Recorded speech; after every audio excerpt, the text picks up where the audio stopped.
Every missed shot is a new chance if you know how to grab it. Rebounding isn't just about height or hops. It's about positioning, timing, and pure determination. Want to control the game like the pros? Let's break down the secrets to rebounding success. What is rebounding? Basketball is a game of movement, speed, and scoring, but what happens when the ball doesn't go in? That's where rebounding comes in. A rebound happens when a player grabs the ball after a missed shot, giving their team another chance to score or preventing the opposing team from getting another opportunity. And above all, it's about winning possessions. And in basketball, the team that controls possessions often controls the scoreboard. Think about this. Even the best teams in the NBA don't make half of their shots. That means there are plenty of missed shots bouncing off the rim, just waiting to be claimed. If your team can rebound better than the other, you get more chances to score while stopping your opponent from doing the same. Defensive rebounds shut down second chance points, while offensive rebounds give your team extra opportunities to put points on the board. In short, rebounding isn't just a statistic, it's a game changer. A short history of rebounding. Believe it or not, rebounding wasn't always a big deal in basketball. In the early days, players focused on scoring and defense, barely thinking about what happened after a missed shot. But as the game evolved, so did the importance of rebounding. The NBA first started officially recording rebounds in the 1950-51 season, and it quickly became clear that controlling the boards was key to winning. By the time the 1960s rolled around, rebounding legends had already made their mark. Players like Bill Russell, Wilt Chamberlain, and Bob Pettit turned rebounding into an art form, proving that a great rebounder could dominate a game without even scoring much. Their impact set the standard for generations of players to come. Wilt Chamberlain. Anyhow, no one controlled the boards like Wilt Chamberlain. At 7 feet 1 inch, he was a towering force in the paint, using his height, strength, and athleticism to grab every loose ball in sight. In 1960, Chamberlain set an NBA record by pulling down 55 rebounds in a single game, a record that still stands today.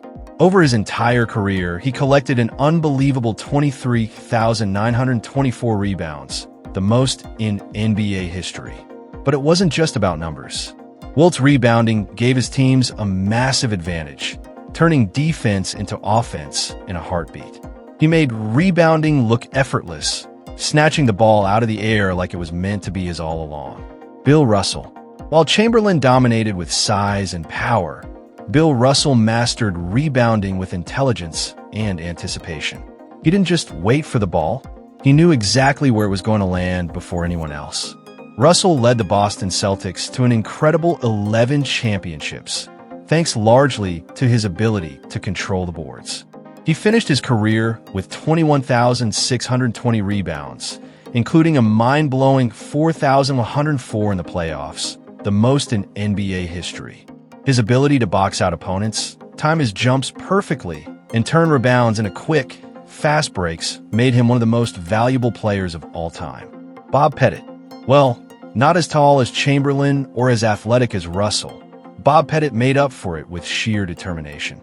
He played every game like it was his last, fighting for every rebound with grit and intensity. In the 1960-61 season, Pettit averaged an incredible 20.3 rebounds per game, proving that effort and hustle could make up for any physical disadvantage. He finished his career with an average of 16.2 rebounds per game, the third highest of all time. His work on the boards helped define what it meant to be a dominant big man in the NBA, paving the way for future generations of rebounders. The power of second chances. On top of that, rebounding is all about second chances. Every offensive rebound gives your team another shot at scoring, and every defensive rebound shuts down your opponent's hopes of getting easy points. This is why teams that rebound well often win, even if they don't shoot the ball at high percentage. More possessions mean more opportunities to score, and more scoring opportunities mean a better chance of winning. That's why rebounding isn't just about grabbing the ball, it's about controlling the game. The tale of two historical rebounds. When you think of the most legendary moments in basketball, many of them come down to rebounds. One of the most famous took place in the 1962 NBA Finals. With the game on the line, The Los Angeles Lakers had one last shot to tie, but Bill Russell read the ball perfectly, soared into the air, and secured the game-winning rebound. That single play kept the Celtics' championship hopes alive and showed the world why rebounding is just as important as scoring.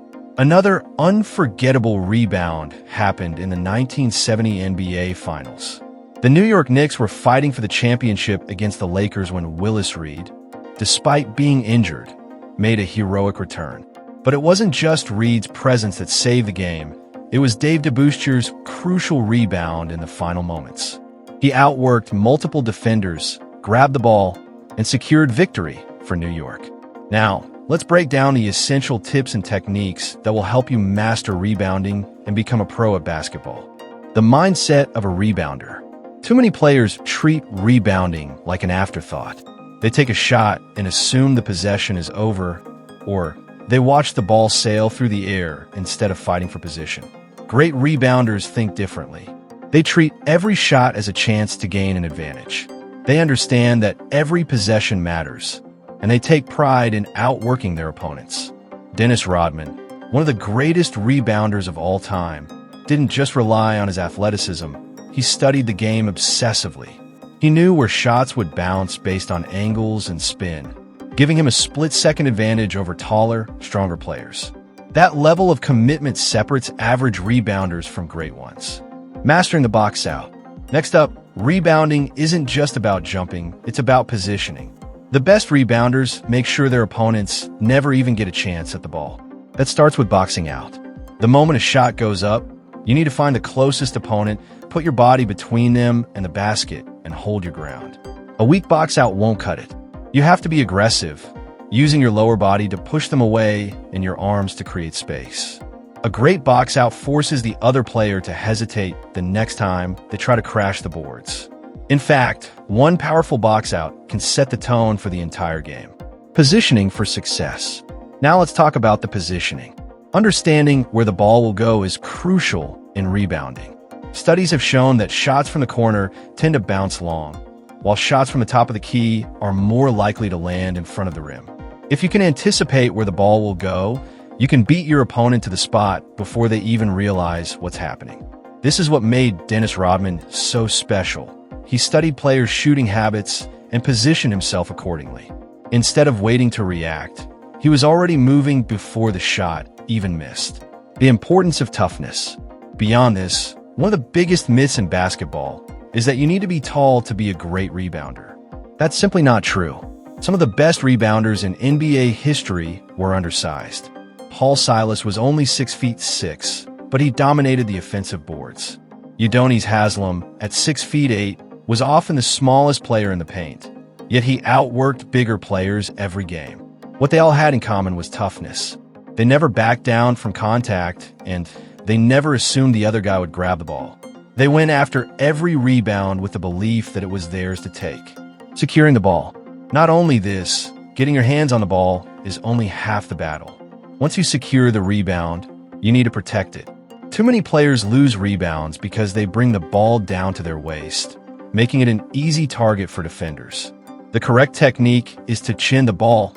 Hold it firmly under your chin with your elbows out. This keeps it out of reach of pesky guards and allows you to make a strong outlet pass.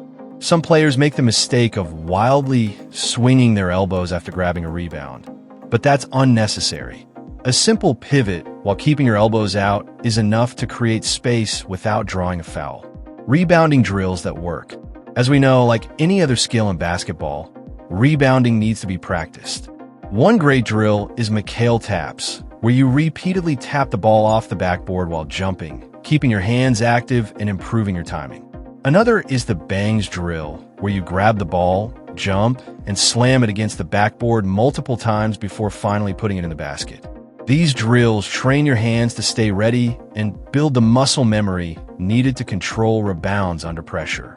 Rebounding isn't glamorous, but if you put in the work, it will set you apart from the competition. At the end of the day, rebounding is all about effort. A well-executed box out, an extra hustle play, or a key offensive rebound can change the outcome of a game.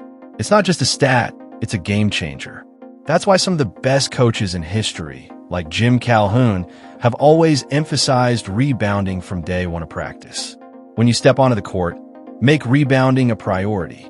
Outwork your opponent, fight for every loose ball, and never assume the play is over until the ball is in your hands.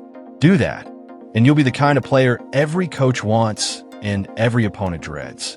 Got any favorite rebounding moments or tips? Drop them in the comments. Don't forget to like, subscribe, and stay tuned for more basketball tips.